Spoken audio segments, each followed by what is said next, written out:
সত্যি বলতে কোথাও গিয়ে আমি এখনো অব্দি প্রায় ২০ থেকে ৩০ বার মতো তাণ্ডবের টিজারটা দেখেছি। এবং তাণ্ডবের টিজারটা আমি এই জন্যে দেখেছি এবং লুপে প্রায় ২ থেকে ৩ বার মতো দেখলাম। এবং অ্যাকচুয়ালি রফি ভাই এই যে ডিউরেশন ১ মিনিট ৩০ সেকেন্ড এর মধ্যে কি প্রেজেন্ট করতে চাইছে, কি দেখাতে চাইছে এবং গল্প এক্স্যাক্টলি কি আদৌ রিভিল হচ্ছে, এই সমস্ত কিছু একটুখানি ভালো করে দেখার জন্য আমি কিন্তু কয়েকবার লুপেও কিন্তু দেখলাম।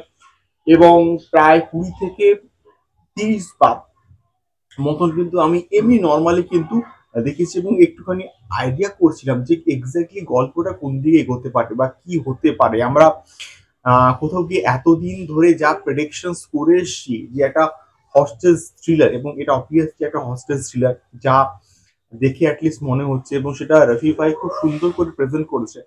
অবভিয়াসলি খুব ভালো লাগছে দেখতে, কিন্তু এক্স্যাক্টলি গল্পটা কি হচ্ছে।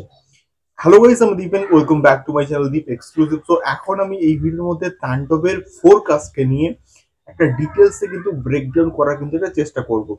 তো দেখো, প্রথমে যেভাবে তাণ্ডবের টিজারটা শুরু হচ্ছে, যে ১০ নম্বর বিপদ সংকেত দেওয়া হচ্ছে এবং সবাইকে যে জায়গাতে আছে সেই জায়গাতে থাকার অনুরোধ করা হচ্ছে।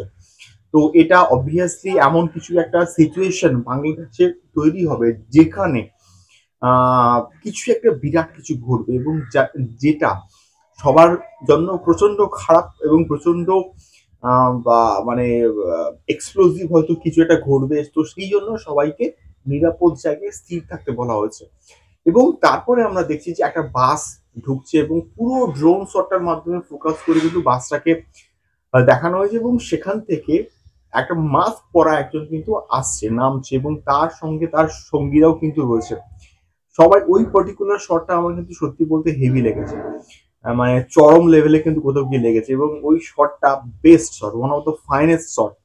এবং তারপরে দেখো এমন একটা দৃশ্য আছে, একটা রাতের দৃশ্য, এবং সেখানে ওই পার্টিকুলার শটটাও কিন্তু ব্যাপক হয়েছে, এবং রাতের দৃশ্য, হয়তো বৃষ্টি পড়ছে, সবার মাথায় কিন্তু ছাতাও কিন্তু রয়েছে, এবং সেই দৃশ্যটার মধ্যে হয়তো এমন কিছু কার্যকলাপ বা লেনদেন চলছে যেটা ইলিগেল। এমন কিছু হয়তো কার্যকলাপ হচ্ছে। আমি শিওর তাণ্ডবের একটা ব্যাক স্টোরি কিন্তু আমরা কোথাও গিয়ে পাবো, অবভিয়াসলি থাকবে বলে এটা আমার আত্মবিশ্বাস। তো তারপরে আমরা দেখতে পাচ্ছি অ্যাকশন সিকোয়েন্সেস গুলো কিন্তু শুরু হয়ে গেছে, এবং সেখানে সোয়াট অর্থাৎ যে আর্মি যে ফোর্স দুটা রয়েছে, সেই প্রত্যেকটা তাদের গাড়ি আসছে এবং গাড়ি নিয়ে এসে ঢুকছে, এবং সেই সিকোয়েন্সেস গুলো আমরা কিন্তু কোথাও গিয়ে দেখতে পাচ্ছি।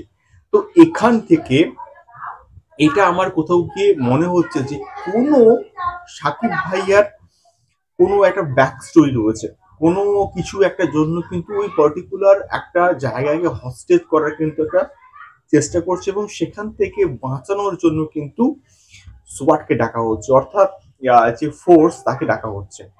এবং সেখানে আমরা আরো একটা দৃশ্য কিন্তু কোথাও গিয়ে দেখতে পাচ্ছি যে একজন হাইলি পজিশনে থাকা অবস্থায় কোনো মানুষকে গুলি করে হত্যা করা হচ্ছে, এবং ওই পার্টিকুলার যে যে জায়গাতে হস্টেজটা করছে সেখানে কিন্তু মানে গুলি করে মেরে দেওয়া হচ্ছে। এবং তারপরে আমরা কিন্তু আমি অনেকগুলো স্লো মোশনে মোশনে দেখে দেখে এইটুকু জিনিস বুঝতে পেরেছি যে সোয়াটের সঙ্গে ওই পার্টিকুলার যে টিম মেম্বারটা অ্যাটাক করছে, বা শাকিব খানের আহ, যে টিমটা, তাদের সঙ্গে একটা ধুমধুমার কিন্তু লড়াই চলছে, এবং ওই প্রত্যেকটা অ্যাকশন সিকোয়েন্সেস গুলো খুব ভালো করে কিন্তু শুট করা হচ্ছে। এবং তারপরে আমরা দেখতে পাচ্ছি যে ওই গুলি করে মানে হত্যা করা হচ্ছে, এবং ইতিমধ্যে রেকর্ডিং করে কিন্তু এই জিনিসটা একটু লাইভ করার চেষ্টা করা হচ্ছে। হয়তো এমন কিছু কিছু ডিম্যান্ড রয়েছে, এমন কিছু কিছু চাহিদা রয়েছে যেগুলোর জন্য এই হস্টেজ সিচুয়েশনটাকে তৈরি করা হয়েছে। এটা কোথাও গিয়ে আমার মনে হচ্ছে। এবারে দেখা যাক এক্স্যাক্টলি কি হয়। অ্যাকচুয়ালি তাণ্ডব, যে অ্যাকচুয়ালি আমাদের দি মেগাস্টার শাকিব খানের যে ক্যারেক্টারটা, তার অ্যাকচুয়ালি ডিমান্ডটা কি, সে অ্যাকচুয়ালি হস্টেজ সিচুয়েশনটাকে তৈরি করছে কেন, তার পেছনে অবভিয়াসলি কোনো একটা ব্যাক স্টোরি আছে। এবং তারপরে আমরা কোথাও গিয়ে দেখতে পাচ্ছি ওই মাস্কটা কিন্তু এই কাঁধে রয়েছে এবং জয়া অ্যাসান কিন্তু তার দিকে গুলি করে মানে বন্দুক তাকিয়ে আছে। তো জয়া আহসান এক্স্যাক্টলি কি, যেটা আমরা প্রেডিকশন করেছিলাম যে শাকিব খানের যে বোনের ক্যারেক্টার, সেই কি অ্যাকচুয়ালি জয়া আহসান নাকি অন্য কেউ, বা অন্য কেউ কি এর আগে অ্যাটাক করেছিল, বা এটার কি কোনো ব্যাক স্টোরি আছে? মানে আমাদের কে পুরোপুরি একটা কনফিউশনের মধ্যে কিন্তু রেখে দিয়েছে রায়ান রাফি, এবং মানে বুঝতেই দিচ্ছে না যে এক্স্যাক্টলি গল্পের প্লট লাইনটা কি হচ্ছে।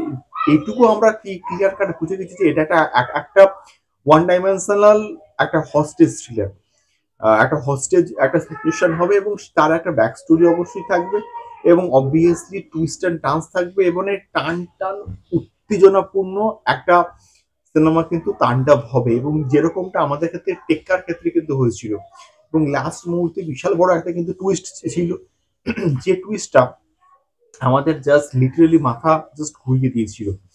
তো বিশেষ করে ওই পার্টিকুলার যে দৃশ্যটা, এই যে এরকম করে যে নাচছে, মানে পুরো পাগলপান্তি, মানে সাইকো একটা ক্যারেক্টার কিন্তু হচ্ছে দি মেগাস্টার শাকিব খানের যে চরিত্রটা, এটুকু আমি শিওর শট কিন্তু বলতে পারি সাইকো ক্যারেক্টার। এবং এইরকম ক্যারেক্টারকে হয়তো এমন কিছু একটা দায়িত্ব দেওয়া হয়েছে, সেই দায়িত্বটা পালন করতেই হয়তো এসছে। জানি না, আমি এত কিছু বলছি, এত কিছু প্রেডিকশনস করছি, এর সঙ্গে আদৌ মিলবে কি মিলবে না, বাট এটা আমার কোথাও গিয়ে মনে হয়েছে। বাট তুফানের সঙ্গে কি কোনো কানেকশন থাকতে পারে? আমার কোথাও গিয়ে তুফানকে হয়তো হোমাজ দেওয়া হয়েছে। একটা একটা দেখবে আহ আহ, দৃশ্য আছে, এরকম করে হাত দিয়ে প্রচুর জনগণ আছে এবং তা দিয়ে হাত দিয়ে এরকম করছে একটা। আর একটা যে গানটা এখানে ইউজ করা হচ্ছে, র্যাপ সংটা কিন্তু ব্যাপক চূড়ান্ত লেভেলে কিন্তু কোথাও গিয়ে র্যাপ সংটা হয়েছে, এবং ওই সংটা শোনার জন্য আমি প্রচন্ড এক্সাইটেড, মানে ফুল ভার্সনটা যখন আসবে আমি তখন শুনবো অবভিয়াসলি। ওই র্যাপ সংটার মধ্যে তুফান কথাটা কিন্তু ইউজ করা হয়েছে, এটা আমি একটু শুনলাম ভালো করে। তাহলে কি তুফানের সঙ্গে কোনো কানেকশন আছে? এটা হতে পারে, নাও হতে পারে, আমি অ্যাটলিস্ট এই মুহূর্তে কোনো কানেকশন খুঁজে পাচ্ছি না। বাট পরবর্তীকালে যদি ট্রেলার আসে বা গানগুলো আসে, তখন কিন্তু আমরা আরো ভালো করে কথাবার্তা বলতে পারবো। বাট স্টিল তুফানকে আমার এখন মনে হচ্ছে যে একটা সামান্য হোমাজ দেওয়া হয়েছে, তাছাড়া আর কিন্তু কিছুই না। এবং তাছাড়া তুফানের সঙ্গে আমার মনে হয় যে কোনো কানেকশনস নেই। এখানে সাবিলা নূরকে কিন্তু রিভিলই করা হয়নি, এবং দেখলাম সাবিলা নূর এই পার্টিকুলার ফোরকাস্টটাকে শেয়ারও কিন্তু করেছে। সো এটা বেসিক্যালি একটা হস্টেজ থ্রিলার, এবং যেখানে কিছু ডিমান্ড থাকবে, কিছু ইতিহাস থাকবে, এবং প্রচুর টুইস্ট অ্যান্ড টার্নস থাকবে, এবং স্ক্রিন প্লে যদি প্রচন্ড টাইট হয়, খুব বেশি গান টান দেওয়ার দরকারই নেই, জাস্ট স্ক্রিন প্লেটাকে টাইট করে দাও। হয়তো এটাও হতে পারে যে শাকিব খানের যে ওয়াইফ, যে গার্লফ্রেন্ড, তার সঙ্গে হয়তো এমন কিছু ঘটনা ঘটেছে যার সঙ্গে জয়া আহসান কানেক্টেড আছে, এটাও কিন্তু হতে পারে। এটা জাস্ট আমার ইনস্ট্যান্ট মনে পড়ে গেল। এটা মেবি হলেও কিন্তু হতে পারে।